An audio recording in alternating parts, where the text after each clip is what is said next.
આ તરફ વાત કરીએ તો હરિયાણાના સિરસા જિલ્લામાં બુધવારે 24 માર્ચ ભારતમાલા રોડ પર એક મોટો અકસ્માત થયો હતો।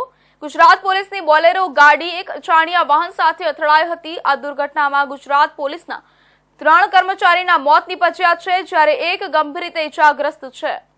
રામોલ પોલીસ સ્ટેશનના પીએસઆઈ સોલંકી અને 3 જવાનો પોક્સો કેસની તપાસ માટે લુધિયાણા જઈ રહ્યા હતા।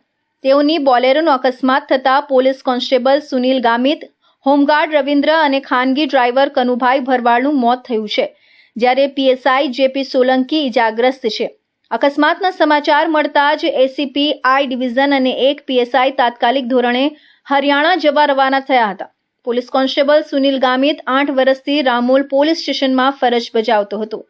થોડા દિવસ અગાઉ તેમની રામોલથી ટ્રાફિક પોલીસ સ્ટેશનમાં બદલી કરવામાં આવી હતી, જ્યારે સોમવારે તેમની ડિવિઝન ટ્રાફિક પોલીસ સ્ટેશનમાં બદલી થઈ હતી, પરંતુ છૂટા કરવામાં આવ્યા નહોતા। જો કે 26 માર્ચે વહેલી સવારે અકસ્માતમાં તેમનું મોત થયું હતું। તેનું પ્રથમ પોસ્ટિંગ 2017માં રામોલ પોલીસ સ્ટેશનમાં ફાળવવામાં આવ્યું હતું। તે અમરાઈવાડી પોલીસ લાઇનમાં તેમના બહેન સાથે રહેતો હતો।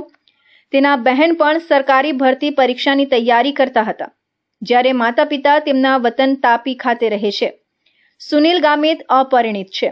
આ અકસ્માતમાં ઘનશ્યામ ભરવાડ નામના ખાનગી ડ્રાઈવરનું પણ મોત થયું છે। ઘનશ્યામ ભરવાડ સીટીએમ ભરવાડ વાસ ખાતે તેમની પત્ની, નાના બાળકો અને તેમના માતા પિતા સાથે રહે છે। તેને પોલીસ દ્વારા અવારનવાર આ પ્રકારે બહારગામ ગાડી ચલાવવા લઈ જવામાં આવતા હતા।